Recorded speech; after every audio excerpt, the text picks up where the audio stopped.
global, leading Britain's conversation. The Nigel Farage Show. Mr. Nigel Farage. Thank you, Donald, and thank you for your support yesterday in my long-running battles with the lovely Hillary Clinton. So all day today you've been hearing on your channels the OECD. The OECD are telling us that if we had a second referendum and we came to our senses and voted to rejoin the European Union, that could have a significant and positive effect on the UK economy. It's also downgrading its growth forecast for the United Kingdom down to 1% for next year because of the uncertainty of what will happen in post-Brexit Britain. Now, this of course is not the first time we've heard from this and many other of these intergovernmental global organisations because they were all part of Project Fear during the referendum campaign in 2016, all telling us that terrible, dire consequences would befall the British nation if we dared to vote to leave. But I wonder, do you know what the OECD is? Well, let's just sort of have a little look at how they got started and what they're supposed to do. So, the OECD, founded in 1960, based in Paris. Its aims are very clear. It is the expansion of world trade on a multilateral, non-discriminatory basis. And they commit to avoid developments that might endanger economies. Who pays them, I hear you ask? Well, have a guess who their biggest contributor is. In fact, their biggest voluntary contributor is. It's the European Union, who 10 years ago were paying them just a few million euros every year, but this year are set to pay them over 40 million euros. That's double what the next biggest contributor is, namely the United States of America. So we're paying them because, of course, we pay money into the European Union. We are a net contributor to it. But also, the United Kingdom is a member of this in its own right, and on top of that, we pay them up to around about £10 million every single year. So we're paying money into this organisation, and let's just have a little think about whether we should be doing that. The OECD has no right in any way at all, given the aims upon which it was set up with its own charter, to interfere and to make political judgments. In fact, what they ought to be doing, they ought to be urging the European Union and the United Kingdom to have a free trade agreement, to continue tariff-free trade, because if we don't, there could be some elements of disruption. But of course, far from doing that, they are playing an overtly political game by saying to us that a second referendum and a vote to rejoin would be a good thing. And of course, he who pays the piper calls the tune. And it's the European Union that are keeping their very nice lifestyles in Paris going, and that is why they're coming to their aid and supporting them in every way they can. And frankly, I think we should stop paying our UK contributions to them right now, and I wouldn't be surprised if one or two voices here in the USA felt the same way too. So in the light of all of this, do you agree with me that it's beginning to look like there's a global elite that wants to stop Brexit from happening? If you think, Nigel, you've gone too far this time, you sound like a conspiracy theorist, then call me on 0345 6060 973. Maybe you think actually it's inevitable because of all these big organisations. Maybe Brexit's never going to happen. You can text me on 84850, or perhaps you're just sick to death of all the gloom and negativity around these Brexit arguments, and you can tweet pretty much anything you like using the hashtag Farage and LBC on @LBC. And you can watch me on Facebook. I'm live here in Los Angeles. So, are the global elites trying to stop Brexit from happening? I wonder what Dan, who's a new caller to this show and lives in Wimbledon, thinks of that. Dan, good evening. Evening, Nigel. How are you? Well, I have to say, you know, I listen to these news reports of all these organisations and quite a lot of the, sort of high political figures who are part of the global elite, and it makes me pretty angry, Dan. It's as if Project Fear wasn't enough. To me, Dan, they're trying to do the same thing again. Well, I agree. I mean, to be honest, since the Brexit vote, the next day when it came out, I was shocked. I thought, okay, it's a charade. Give people free choice, okay, but I'm the puppeteer. I've got the left hand and the right hand. Pick a hand. Whichever hand you pick, I can change the outcome anyway because I'm in control. But they gave this free choice to make people think they're in control. And I don't think it actually went the way they wanted. Now, that was because of probably people like yourself and other people that actually said, look, what are we getting out of this? And so for different reasons, obviously some people misled and different reasons, but either way, we voted, and that was the vote. But I said, from the day one, everyone said, we'll do it. I said, promise you, we won't come out. We will not come out, because this is not the plan. So you think, Dan, in short, and your line's a bit crackly, but you think, in short, that the global elites are going to keep us in, do you? They're going to keep us in. That's the plan. They want centralised power. The Bilderbergers, that's the meetings that you want to know what the plans are, the Bilderberg groups. And that's the Hillary Clintons and this and that.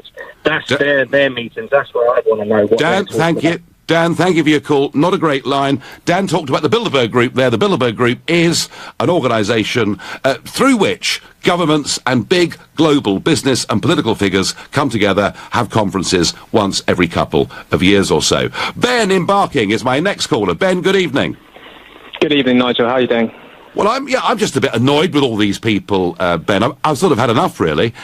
Dan, my previous caller, thinks that the global elites are going to succeed and stop Brexit from happening. What do you think? Well, firstly, I hope they do, because I think Brexit's going to be a complete disaster. But my question to you would be, did you not think that maybe a bit of economic self-harm was perhaps what the price of Brexit was, and that actually maybe if our economy goes down a little bit, the price of sovereignty is preferable? Oh, Ben, as far as I'm concerned, our democracy, our self-government, our rights to be the determinants of our own future, our identity, our nationality, are not for sale. Of course, but then say if the OECD are saying, well, for all those things, the economy is going to take a bit of a hit, do you not think that's a natural consequence that the fact we are getting all those things back, as in your imagination, then that is going to be a price worth paying for? Well, let me tell you, Ben. Let me tell you, Ben, about the OECD, okay? The OECD said in 1990 it'd be a good thing if we joined the exchange rate mechanism. I was fiercely opposed to it, and it led, by 1992, to false interest rates in Britain at double what they should have been, record house repossessions and record business bankruptcies in that year. And then, as if that wasn't enough, the same OECD said we should join the euro. And thank God we didn't do that. Otherwise, I hate to think what our position might have been. And now the same OECD tells us not to vote to leave in the referendum, and now says we should have a second referendum to rejoin. I would put it to you, Ben, their track record on forecasting economics for the UK has been dismal. And you know something? Nobody can tell you whether staying in the EU or Brexiting will make us better off or worse off. I believe it gives us the opportunity to be better off. But ultimately, Ben, that referendum wasn't us betting on economic forecasts. It wasn't saying, you know, we're voting Brexit for a higher or lower stock market. It was about running our lives, controlling our borders, and making our own way in the world. Do you not think at the moment, though, it's not looking too rosy for our economy? I mean, the pound has plummeted down. The pound. Looking at the prospect of no deal and the idea. I know the pound's good for exporters, but if we're talking, like you said, for ordinary people, the fact is we might be in a situation where food prices are going to rocket. Ben, we really must stop this argument about the pound. The pound has been falling very sharply since 2010. In fact, you could argue it's been falling sharply for the last 2 decades. You could even say 150 years. The pound fell far more in the years that preceded Brexit than it has fallen since, all right? So I'm not going to go for that. As for no deal, well, the big problem we've got, Ben, is dither and delay. Because frankly, I just don't know where this government in the end is going to take us. Am I scared of no deal? Of course I'm not, because no deal, I think, is far better and cheaper than the deal we currently have today. But Ben, I take your where I do agree with you is there is so much negativity. There is such a total lack of leadership that if you look across the world today, and there's some polling out today by Ipsos Mori, asking people, do you think your country is headed in the right direction, right? And in China, 87% of people say yes, and we are the lowest of every major country in the world at 28%. So, Ben, I will agree with you that there is a lot of pessimism around, a lot of pessimism being encouraged, but I put that down not to the consequences of Brexit, but to bad leadership and a lack of direction. So if we had better leadership, people would just feel more positive about what's going to happen. Yeah, I think honestly, I think if people knew where we were going, they'd be much more assured. And I tell you one thing about business, Ben, and I spent 20 years in business before getting involved in politics, which kind of makes me a bit unusual in the political world these days. Businesses adapt to whatever their circumstances are. The biggest criticism of business at the moment is they just don't know what those circumstances are going to be. How are the small businesses going to adapt when they suddenly have to go through piles and piles of new regulations and tariff documents because all of that existing framework's removed if we have no deal? Surely that's going to cripple a small business. Ben, let's just be frank about this, all right? Only 12% of the entire UK economy is exports to the European Union. Over 80% of all economic activity that takes place in the United Kingdom takes place within the United Kingdom. The vast majority of our 5.2 million small businesses and small traders do not trade with Europe, do not trade with the rest of the world. They trade within the UK, and far from more regulation, Brexit gives us a chance to cut some of the regulation. Ben, I thank you for your call. I understand your scepticism. I understand why perhaps a lot of people are beginning to feel a little bit negative, but I do genuinely believe this is because we have a total lack of leadership in this country. It is dither, delay, and it frankly isn't good enough. You're listening to The Nigel Farage Show, exclusively on LBC. It's 7:15. Nick Ferrari at breakfast on LBC. A third of obese patients sent to Weight Watchers by a GP in an attempt to prevent diabetes saw their blood sugar levels return to normal.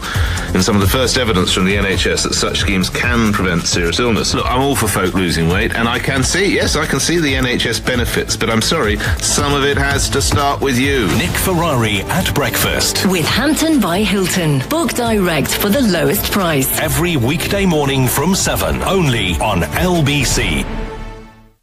France, 1942. You're fresh out of spy school on a mission to prevent a massacre by occupying forces. As the enemy approaches, you know you only have one chance to stop them. Mere seconds. When the moment comes, you notice a civilian among them. What do you do? Brand new spy drama, X Company. 9 p.m. tonight on History. Part of this month's World War True season. The war you know, the stories you don't. Watch History on Sky, Virgin, BT and TalkTalk. Car Giant has up to 10,000 cars in stock, all priced low to sell fast. It's how London buys its cars. Car Giant. We buy today. Take control of your property sale with We Buy Today. Whether you're retiring, inheriting, divorcing, or just need to move on, We Buy Today will give a fair price on any residential property. We're the fully regulated home buyer who will work to your timeline with no agency or legal fees to pay. For a guaranteed offer on your property, text today to 82055. Take back control. Text today to 82055. We buy today. I am proper on one now. Getting ready to watch Sky One because Strikeback's incoming! New team, new mission, a high-risk manhunt, I'm told, somewhere across Europe and the Middle East. And there I was thinking my job was stressful.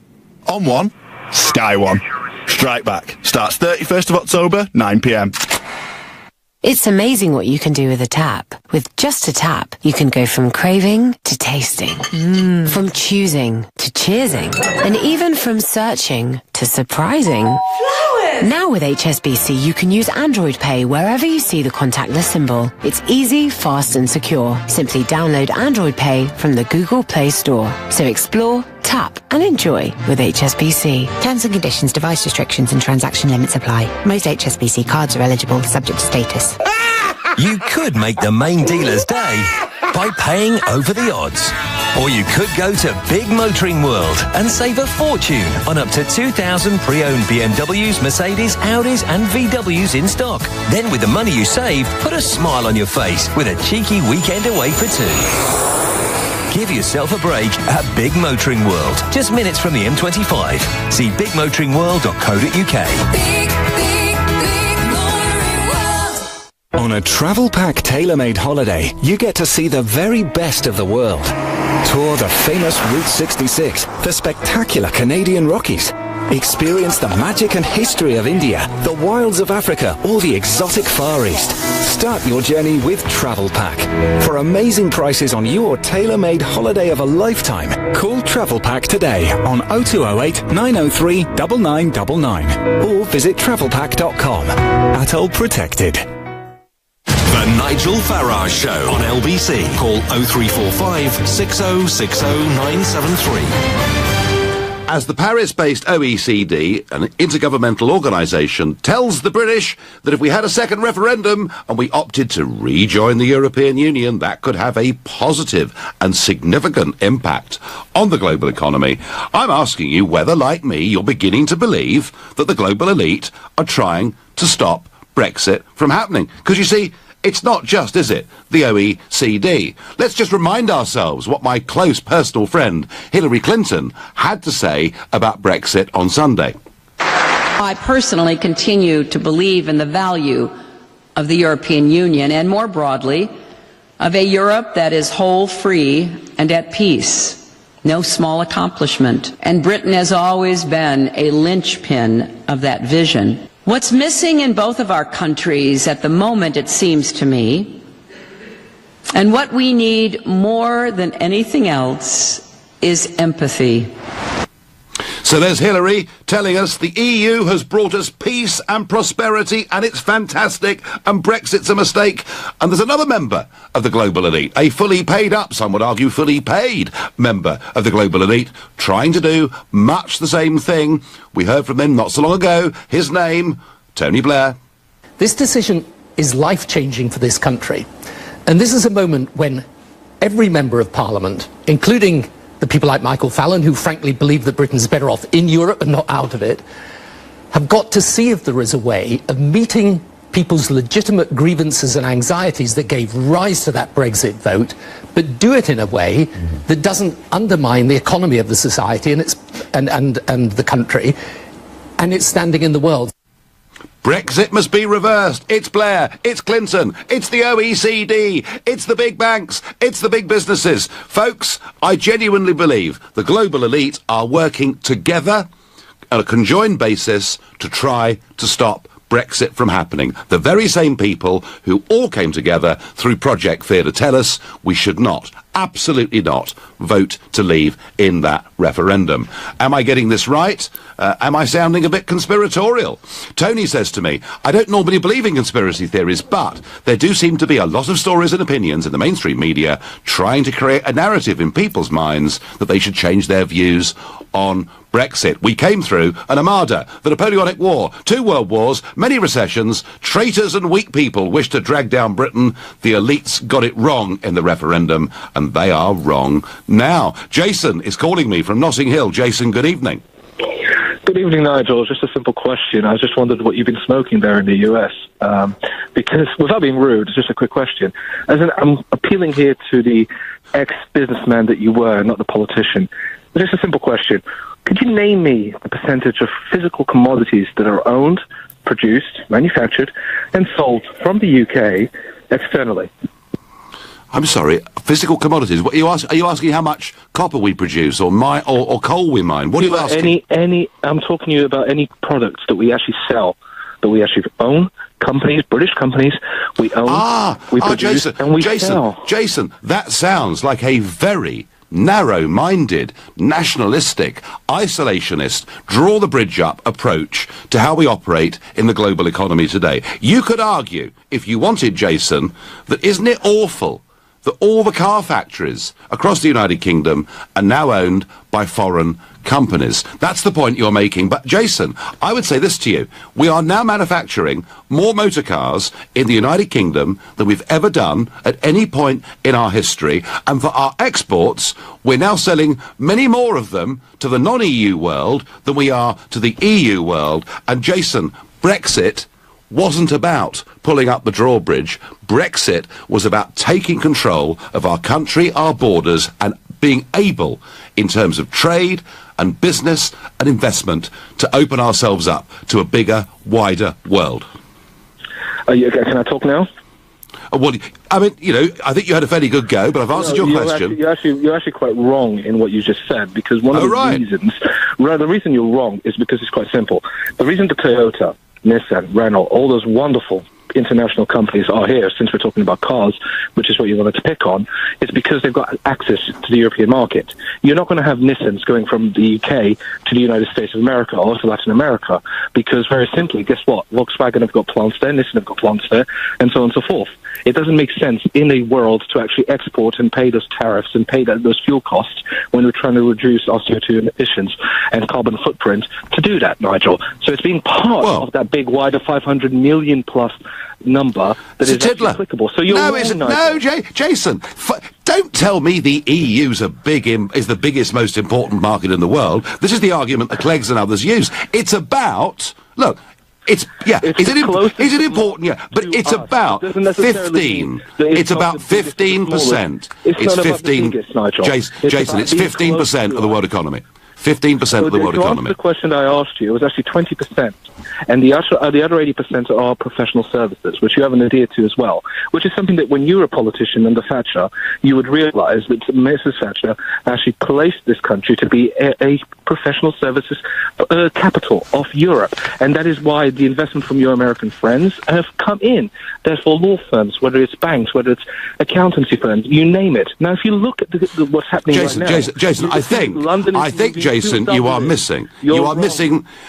London moved to Dublin in the early 1990s in a very, very big way. And do you know why? Because the corporation tax rate there was 12.5%. There are lots of factors and lots of reasons that businesses move, but we find ourselves actually in the middle of the world's daily trading market, speaking the language that's embraced by the world. But Jason, you want to talk about economics.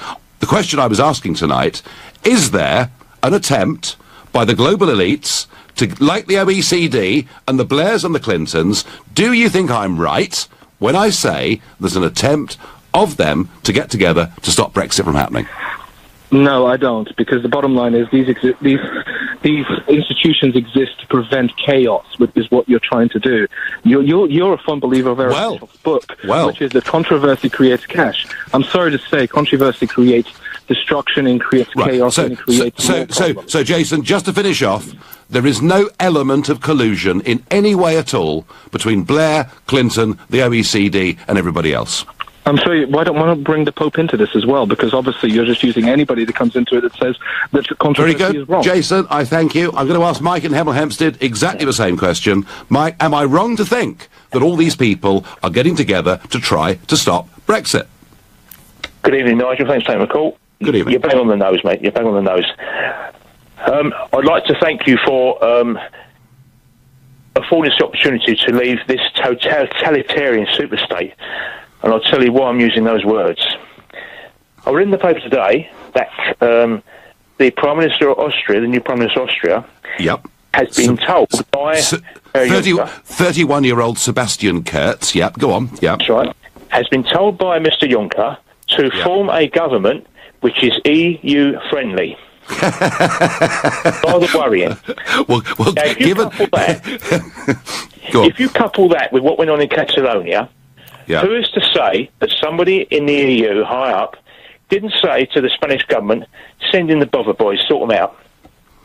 Mike, listen. Mike, I agree with you. I do agree. I think Catalonia was a moment where the mask slipped. as far as the European Union's concerned. I think Juncker's call for him to form a pro-EU government, given that 56% of voters voting for the two biggest parties voted for border controls, and certainly the Freedom Party, who got nearly 30% of the vote, are fiercely Eurosceptic on a whole host of issues. But lastly, Nigel. The question tonight wasn't so much an analysis of what's wrong with the European Union. It was whether there is a big global attempt to stop Brexit from happening. Oh, absolutely, yeah, I totally agree with that. But lastly, I'd like to say, they want to form a European army. Now, is that to defend them from enemies without, or to control the populace within? I think we're seeing the birth of a totalitarian superstate. We're watching it before our very eyes, the same as they did in 1930s in Germany.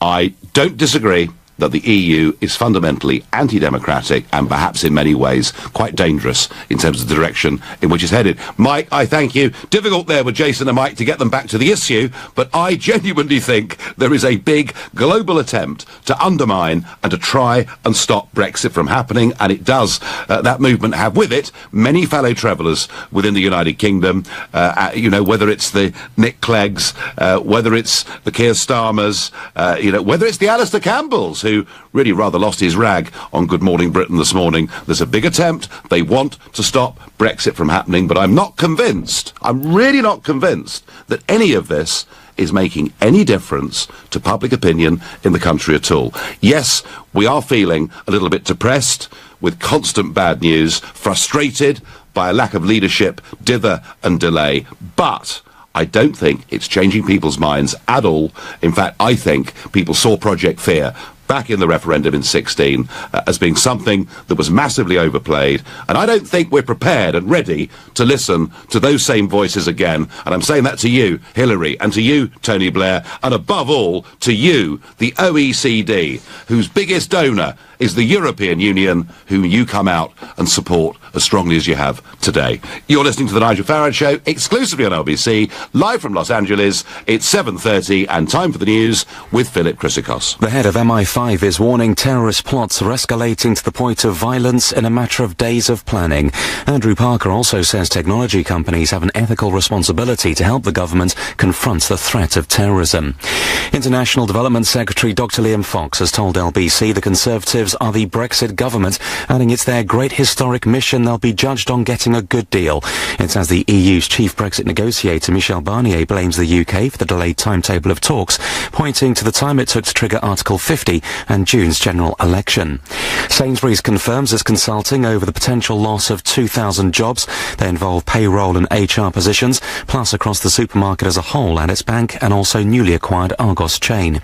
LBC weather: cloudy this evening and overnight with rain in the west, a low of 10 degrees. Tomorrow cloudy with light rain at times, a high of 17 degrees.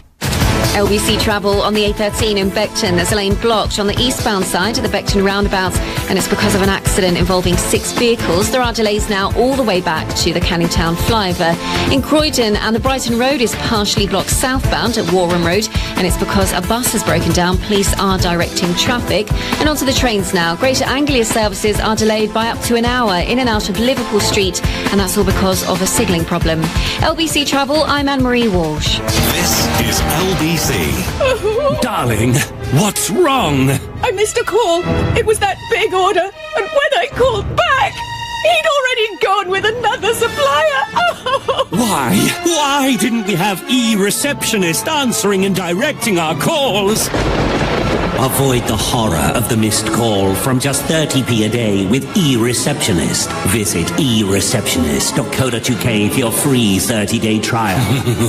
Free trial must be cancelled within 30 days to avoid fees. Can you think of a reason why you shouldn't apply for an Ocean credit card? There's a credit limit of up to £1,500. They send you texts so you keep control of your spending, and you can see if you'll be accepted before you apply at checkocean.co.uk. Plus, checking won't affect your credit rating. But before you go and check, there's just one reason why you shouldn't. Because you've already got an Ocean credit card, right? Otherwise, get checking. Go to checkocean.co.uk. Intelligent Lending Limited is a credit broker. Capital One is the exclusive lender. Come and experience Lebanese dining at Marouche Restaurants. Try some of our amazing dishes, kafta dipped in a delicious hummus, or a colourful meze, complemented by a robust Lebanese red. With live music and traditional belly dancing, enjoy an atmosphere to match the food's rich and distinctive flavours. Go to Marouche.com to find out more. Marouche Restaurants, the finest Lebanese food across London.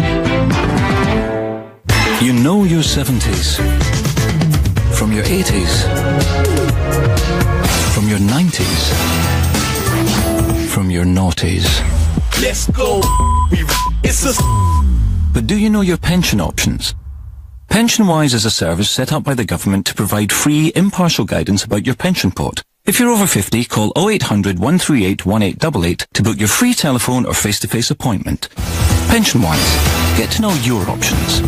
Been checking out that new Sky One comedy Bounty Hunters. They've teamed up Jack Whitehall and Rosie Perez. Proper chalk and cheese. A book-smart Cambridge student and a bounty hunter from Brooklyn. Well, when you're on the run from the police, terrorists and a drug cartel, you take any help you can get. Hunted One, Sky One. Bounty Hunters starts 25th October, 10 p.m. So, what's your name and what do you do? Well, my name's Laura and I'm a hermit crab, saltwater, and I'm single. Okay, and how did you find your new home? I sorted it all on Zoopla. I needed somewhere with an easier commute. Oh, really? Where do you work? Well, you know that blue wavy thing at the end of the sand? The sea? Yeah, that's the one. I only searched for places with less than a 30-minute commute on Zoopla and I found this little baby, but, what are you doing after, this? Just work. Start your property search on Zoopla. Car Giant has up to 10,000 cars in stock, all priced low to sell fast. It's how London buys its cars. Car Giant. The Nigel Farage Show on LBC. I really do think the global elites are coming together to try and stop Brexit from happening, and they've got many fellow travellers within the United Kingdom. But first, the UK is facing a multi-dimensional threat that is rapidly evolving at a scale and pace we've not seen before, the Director General of MI5 has warned. Andrew Parker said the security service is operating at an unprecedented level and has seen a dramatic upshift in threats this year. It is at the highest tempo I've seen in my 34-year career, he said. Today, there is more terrorist activity coming at us more quickly, and it can be harder to detect. We are now running well over 500 live operations involving around 3,000 individuals known to be currently involved in extremist activity in some way. That is the depressing but no doubt truthful statement from Andrew Parker, Director General of MI5. And I suppose one of the things that worries me is if you look at the attacks such as London Bridge, not everybody involved in those attacks had already been placed on a list as being suspected of being involved in some way in extremist activity. Who knows? We're told there are 23,000 people in the country who are either directly suspected of extremist activity or linked to people that are. Who knows? The figure could be much, much bigger than that. I wonder when. I really do. I wonder when somebody who's been involved in government over 3 or 4 decades of encouraging division and multiculturalism and not assimilation in our communities will come forward and apologise. I suspect they never, ever will. So yesterday we were talking about Theresa May, David Davis, in Brussels, having dinner with Mr Juncker and Mr Barnier to attempt to break the deadlock over whether, we could move on and start talking about trade at the summit on Thursday and Friday of this week. Little seemed to come from last night, but today David Davis was up before the House of Commons and talked not just about his hopes, but also talked about what would happen if we simply couldn't break this deadlock and nothing could be done. This is 1:50 p.m. today, and the time's crucial. 1:50 p.m. today. This was David Davis in the House of Commons. We all have to recognise that we're reaching the limits of what we can achieve without consideration of the future relationship. I hope the leaders of the 27 will recognise the progress made and provide Michel Barnier with a mandate to build on the momentum and spirit of cooperation we now have. So that was in response to Keir Starmer. And Davis making it clear that no option has to be there, kept on the table, and that's there to pressure Brussels into hopefully seeing common sense and coming to a free trade deal. But can you believe, at 2:40 p.m, that is only 50 minutes after David Davis was officially responding after that dinner that he and Theresa May had in Brussels last night with Juncker and Barnier, Amber Rudd, just 50 minutes later, said this. I think it is unthinkable that there would be no deal. It is so much in their interest as well as in ours, in their communities, in their families, in their tourist interest, to have something in place. We will make sure that there is something between them and us to maintain our security. Oh dear, oh dear, oh dear. So within 50 minutes, the Home Secretary directly contradicts what the Brexit negotiator who'd been with the Prime Minister in Brussels last night had said. And it's worth thinking, isn't it, that actually the Prime Minister herself has said we have to be prepared for every eventuality. Boris Johnson, of course, said it would be perfectly okay if we had to leave without a deal. Some are going further. James Duddridge, a Conservative MP, he says actually that no deal is now his preferred route so that we can get a quicker, faster Brexit where we all understand where we are. And yet, the Home Secretary directly contradicting other parts of the Cabinet within an hour of that statement. And I have to say, it just can't go on like this. You know, Theresa May is playing a game as if the most important thing is to hold the different wings of the Conservative Party together. But the point is, how do you think that looks to Barnier, Verhofstadt, Juncker and the negotiators in Brussels? We look like a laughingstock, and they will go on playing games with us for as long as they can because they know there is not a united response from this government. And I think what Mrs May ought to do is either sack all the Remainers in the Cabinet or sack all the Leavers in the Cabinet, and at least can we have a Cabinet and a British government and some direction that actually knows where it's going, because this, frankly, makes us look ridiculous, weakens our position, and honestly, I cannot imagine how they must be laughing behind our backs in Brussels when Mrs May turns up there for these important talks on Thursday.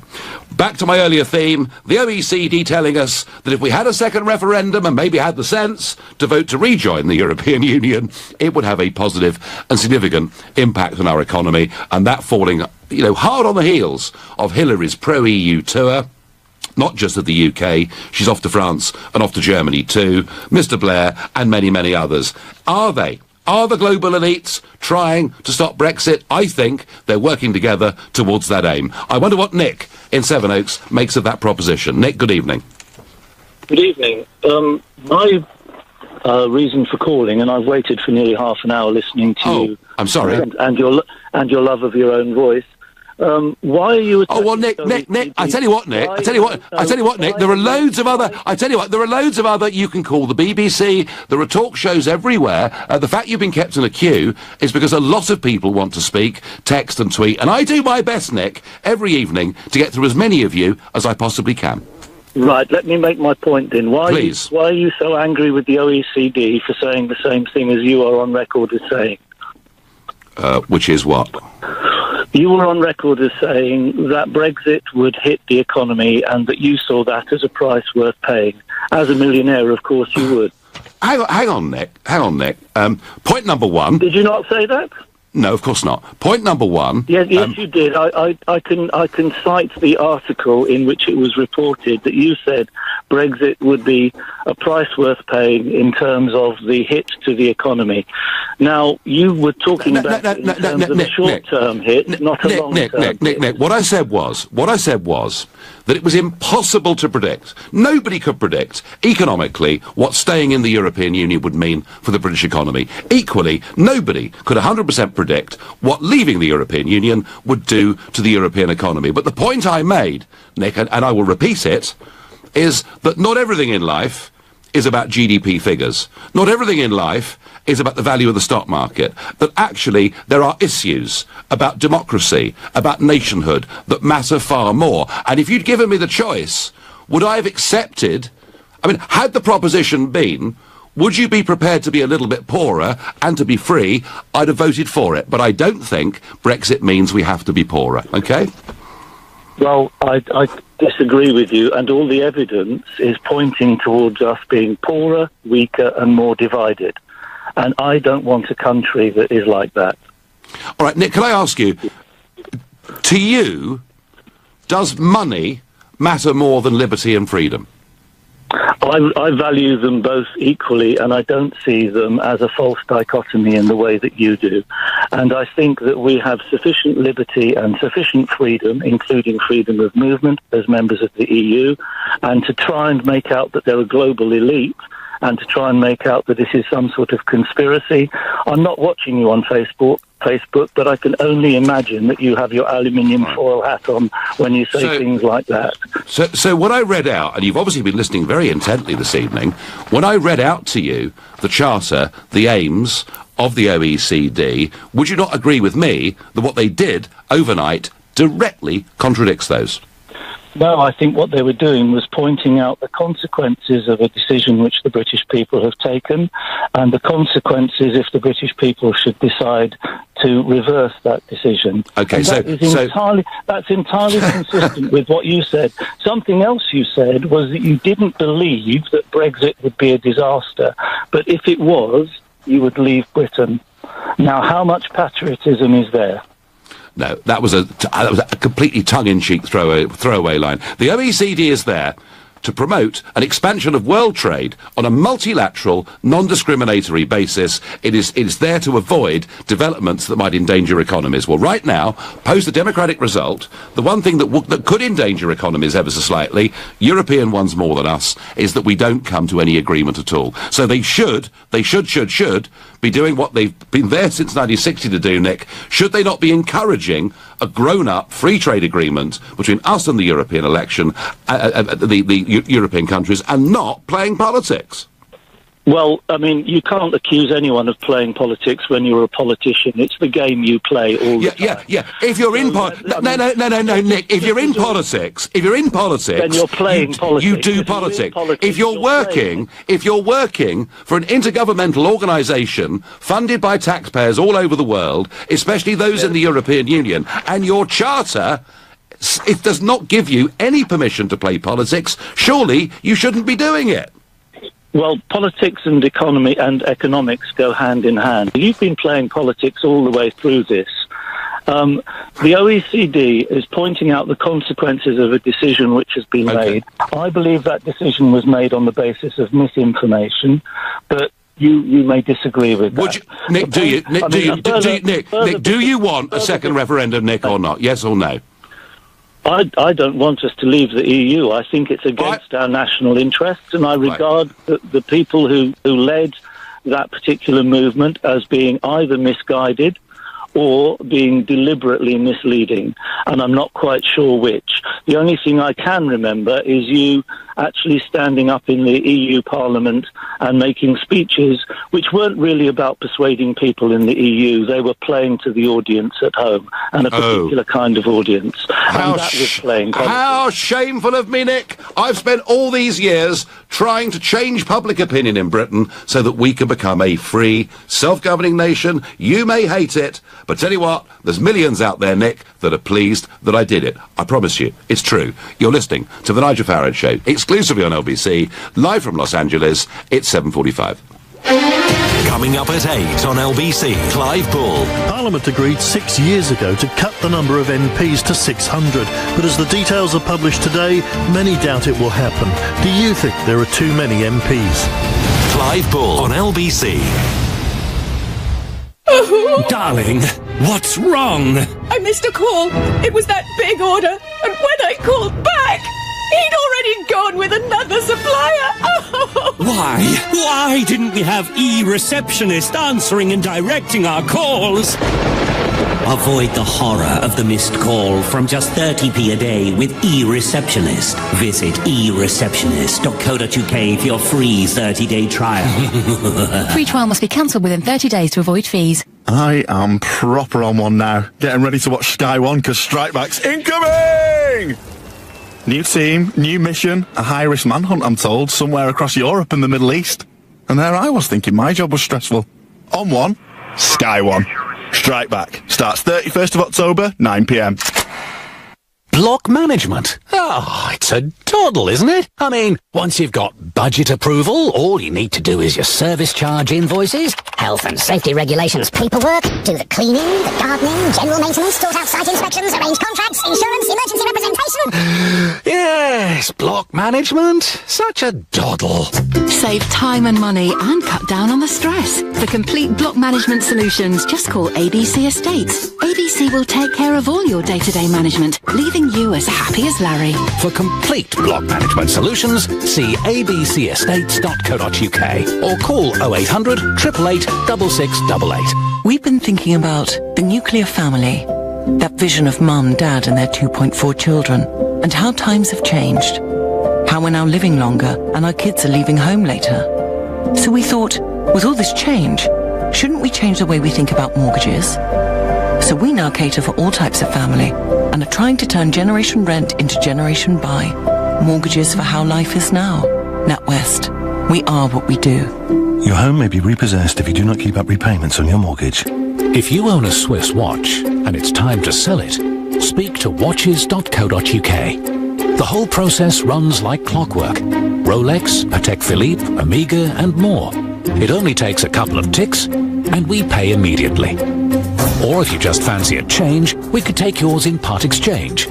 From time on your hands to money in your pocket, it couldn't be easier with watches.co.uk. The pre-owned Swiss watch specialist. In England, some constituencies have a lot more electors in them than other constituencies. Boundaries are changing to make parliamentary constituencies more equal.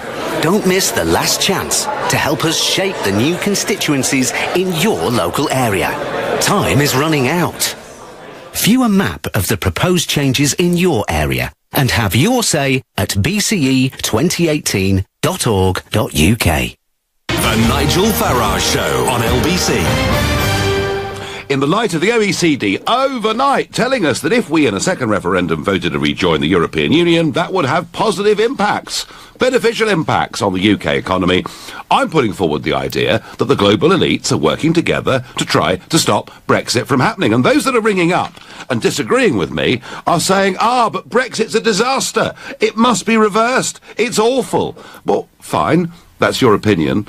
The question I'm asking is, do you think these global elites are working together? I'm absolutely certain. It's the same gang who did their best through Project Fear to try to stop us voting Brexit that are doing the same thing again. On Twitter I get, the OECD have been wrong so many times, I'm surprised anyone gives them the time of day. Well, here, right about that.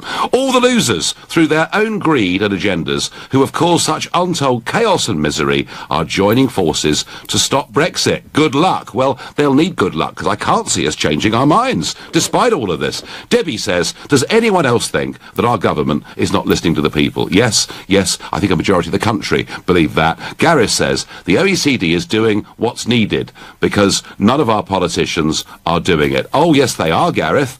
There's loads of them. The Labour benches are full of them. The Lib Dems are full of them. Alistair Campbell was there this morning. There are lots of people out there saying the referendum must be reversed. Plenty of them in UK politics, some of them in the UK's big businesses too. Paul is my next caller from Livington. He's a new caller to the show. Good evening, Paul. Good evening, Nigel. Thank you for taking my call. Long-time listener, especially to your show.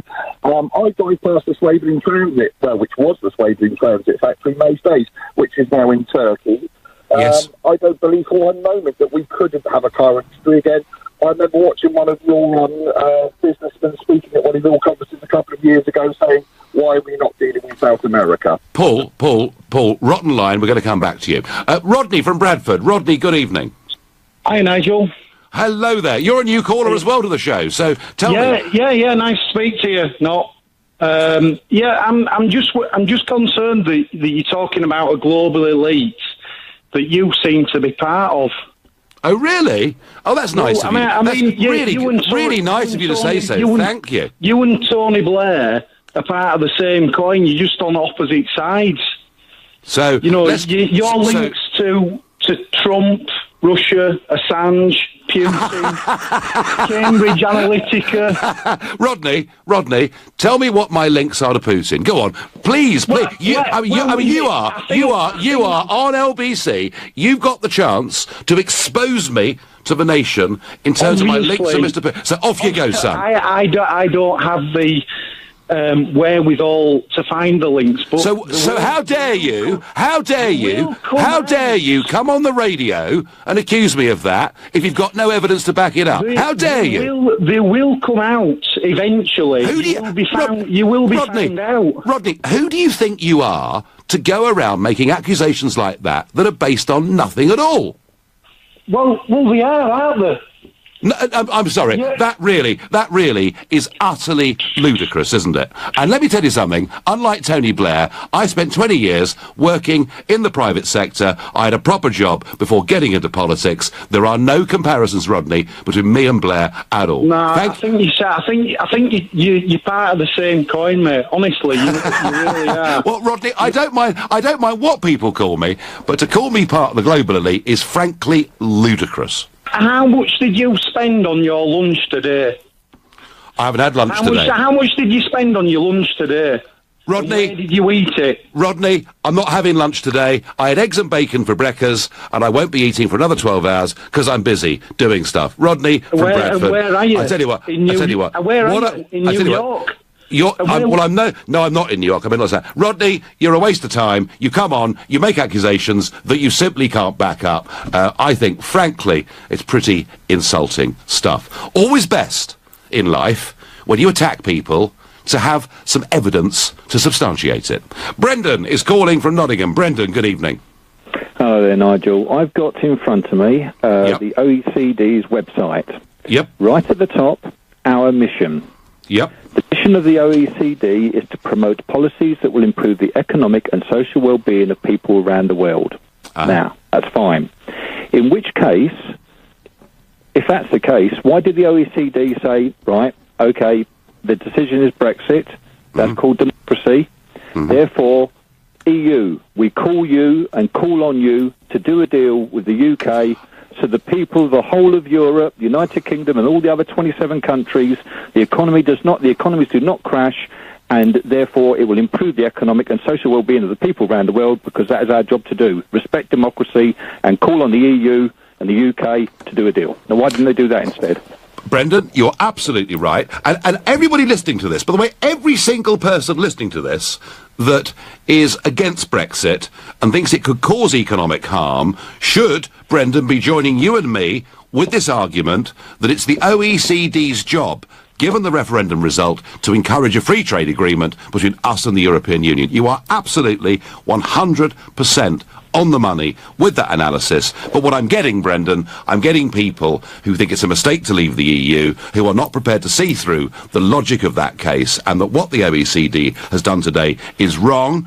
And Brendan, do you also agree with me that this is part of a bigger global elite using whatever leverage they can to try and stop Brexit? Oh, absolutely, without a doubt, Nigel. I mean, a perfect example, apart from that horrible, vile Blair man, honestly, yuck, I can't stand the bloke. But basically, apart from him, look at our favourite, Mr. Clegg. Now, when he came into power, joint power with Cameron, it was like the country's in a mess, or whatever the situation is, but for the benefit and the will and for the United Kingdom, we must work together to make this work.